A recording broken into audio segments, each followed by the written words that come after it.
Hello, Texoma veterans and beyond. My name is Dylan Jimenez, and we're here at the MAVA headquarters in Wichita Falls, Texas. Welcome to the first ever MAVA Podcast, and I'm joined now by Mexican American Veterans Association President Jose Villastrigo. Joey, how you doing today? I'm doing very good, Dylan. Thank you for asking. Yeah, well, thanks for being here too. So, just start off by telling us what the Mexican American Veterans Association is, or also known as MAVA WF. Correct. Yes, MAVA is a nonprofit 501c3 program. We strive to help veterans in need, of course. And I myself am a veteran, and it's one of the things that is very passionate to me and my committee members.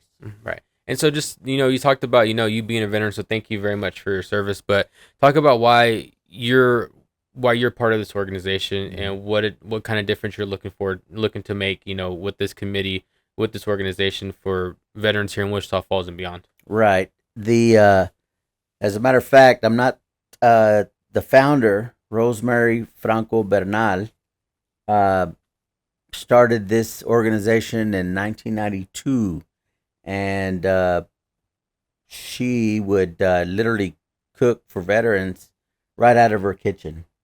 And the reason she would do this is because a lot of her era cousins, friends, uncles were Vietnam veterans, and they did not receive the welcome to back to the States, as everybody knows how it went for them. And myself, when I got back from Desert Storm, it was a whole different story. There was ticker tape parades. We got free meals. It was just a lot of love in our country. And it was a different time for her. So she just basically got fed up and just thought, hey, we need to recognize these Vietnam veterans. I myself was lucky enough to serve with a lot of veterans from Vietnam. And I'm telling you, they're a tough breed. And I learned a lot from these men. And I really, really thank them for that. Later on in future podcasts, I'd like to recognize a lot of veterans that helped me during this time, Right. And got me on my feet. Right. And like you mentioned too, you talked about talking to future veterans, in the future. Obviously, I think this is kind of just a one-off for me. I'll be here, and then you're taking over as host of this podcast. But tell us why this is something that you wanted to start. Why have a podcast, and why hear these stories? Oh, the podcast, of course. I wanted to make sure that a lot of veterans have passed away, and their stories are with them. They hardly ever talked about their experiences, and a lot of them said they were going to take it to the grave. They did not want to talk about it. But I've been reaching out to several veterans, combat veterans and non-combat veterans, that are willing to tell their story. They do not want to be forgotten, and their stories are very important to, of course, our community. Right. We have a lot of people in office, people that contribute to our economy, and open their own small businesses. And a lot of times they need a little push, little something to get them to talk about their stories, man. Right. And looking at it too as a journalist, this is history, I mean, because you could sit in school all day and, learning the textbooks, World War II, Desert Storm, like you kind of mentioned, where you served. But we don't always hear from the guy who was actually out there, the guy that was in the front lines, somebody like you, who I know in the future will also tell your story too. So we're actually, taking that little piece of history and preserving it too. Correct. I've explained to a lot of the veterans that I talk to that are willing to come talk, this is it's their history. It's their voice that we want to hear. And not only that, the families of veterans that have passed, we want to hear their stories because they're gone. Our veterans gone, but the families have multiple stories of sitting around outside around the fire or barbecue, and Grandpa starts talking about his war story, or he breaks down and talks, and what they heard and what they have in their minds, they can literally sit with me and tell their grandfather's story or their Theo's story or their brother's story, or their mother's story, because there's, and I'd like to have that recorded and preserved so one day my grandchildren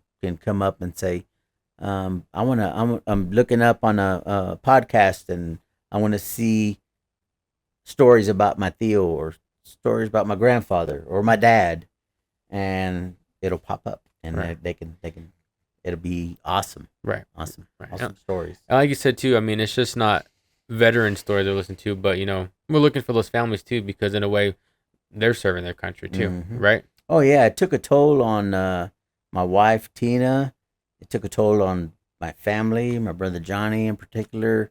It took a toll not only on the veteran and or myself, the missed Christmases, the missed Thanksgivings, the Right. missed birthdays. Sure. A lot of veterans, they miss the birth of a child, and it affects a veteran differently, and it affects the family members differently too, Mhm. and they don't get recognized Mhm. very much, Right. know. And that's what we want to do. We Right. want to include the families. Right. And so, Joe, sitting here now, MAVA headquarters, what do you want, veterans to know? What do you want their families to know as they listen to, this first ever episode, this pilot episode of what we're trying to Right. do, what you're trying to accomplish?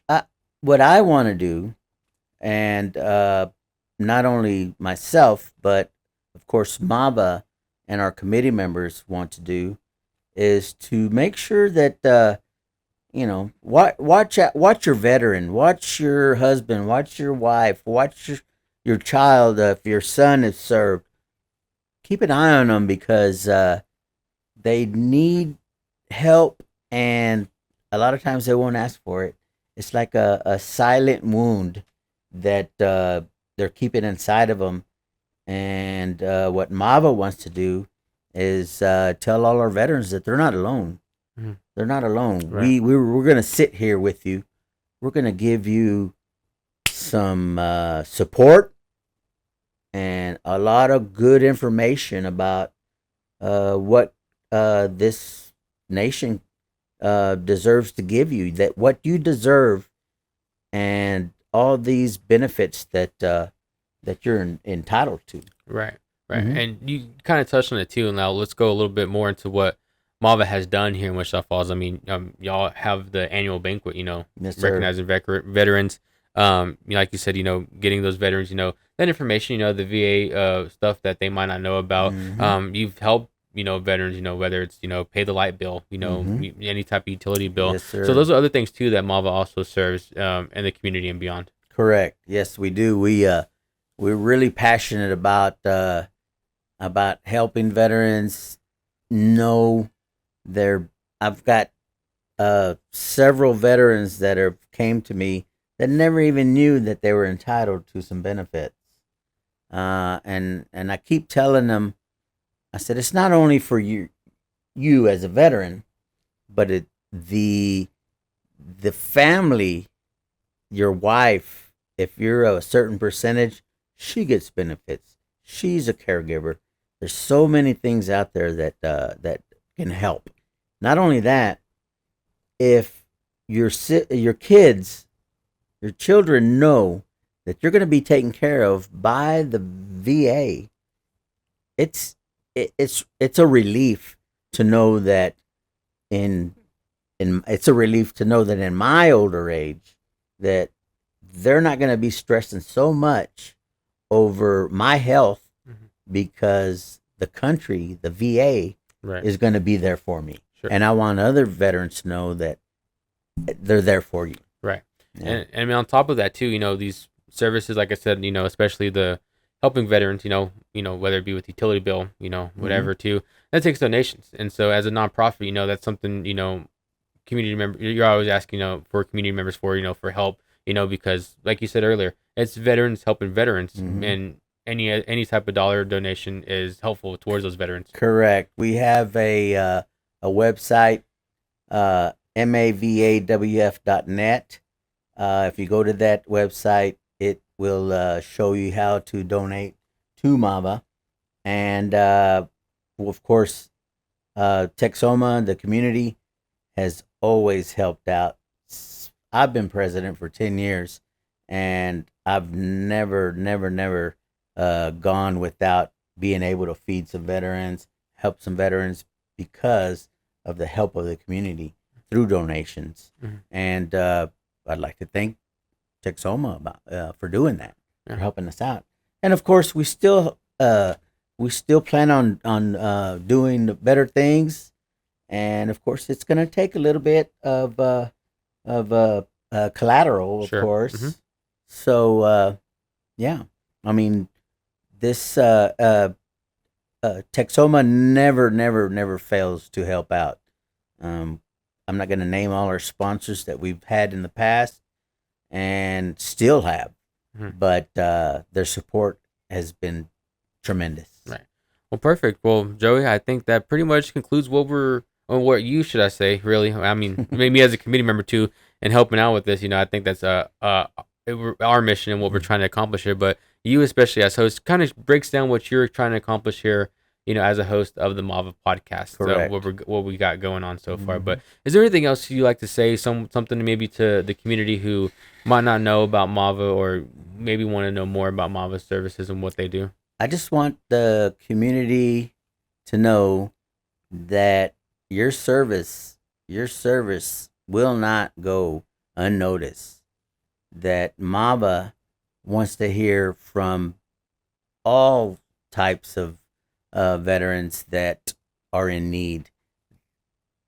Just because we're named the Mexican American Veterans Association, we are very, very diverse, and the key word that we like to say in our organization is American veterans. We are American veterans, brothers and sisters in arms, the 1%ers, and we'd like to make sure that we can reach out. This is what we're doing. We want to reach out to Texoma and literally get the word out. Let's help our veterans. Let's help them. Right. We need help. Right. Well, perfect. Well, Joey, thank you so much, for coming down, sitting, having some time with me here too. Yes, sir. And Texoma and beyond, thank you so much for tuning in to the pilot episode of the MAVA podcast. And remember, always ask yourself, what have I done? What have you done for your country today? Thank you so much. Amen. And enjoy.